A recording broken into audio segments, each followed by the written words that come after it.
বর্তমান বাংলাদেশে যে রাজনৈতিক পরিস্থিতি, এই পরিস্থিতি এত খারাপ হওয়ার পেছনে একমাত্র দায়ী হচ্ছে ওই যে আমাদের যে সুশীল ইউটিউবাররা আছে না, বদমাইশ।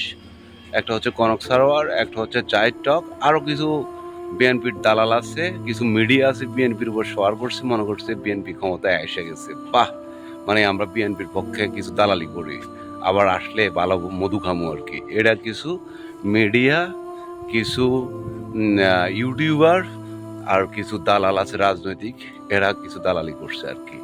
কিন্তু জনগণ, সাধারণ জনগণ, বাংলাদেশের 70% জনগণ চাইতেছে ডক্টর মোহাম্মদ ইউনূস আর 5 বছর থাকুক, ঠিক আছে? যার কারণে মানে ওরা তো চাইতেছে তাড়াতাড়ি নির্বাচন নির্বাচন নির্বাচন, মানে ঘুম নাই, এদের ঘুম হারাম হয়ে গেছে এসব ইউটিউবারদেরকে আর হচ্ছে বিএনপির বিভিন্ন স্যাঁচরাইদেরকে। মানে একটা সংস্কারের কোনো প্রয়োজন নাই, শুধু একটা নির্বাচন দিয়ে সরকার গেলে ওরা এসে সংস্কার করব, ঠিক আছে? তো একটা গণতান্ত্রিক কান্ট্রিতে জনগণ যেটা বলবো, একের অধিক জনগণ যেটা বলবো, ওইটাই তো কার্যকর হওয়ার কথা। যারে চাইব জনগণ সেই তো ক্ষমতা থাকার কথা। এটা তো গণতান্ত্রিক পদ্ধতি, গণতন্ত্রের নিয়মে তো হয়েছে এটা।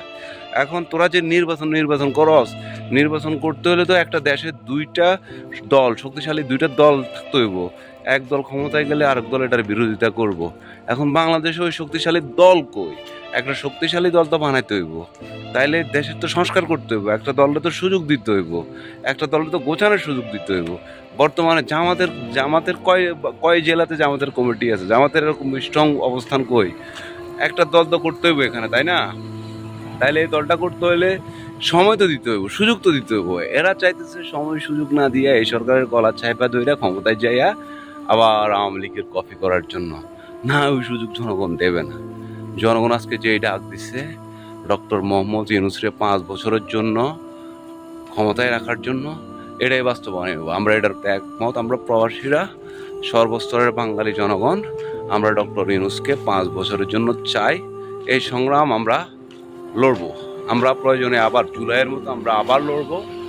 এসব ফ্যাসিবাদের কোনো জায়গা বাংলাদেশে হবে না ইনশাআল্লাহ।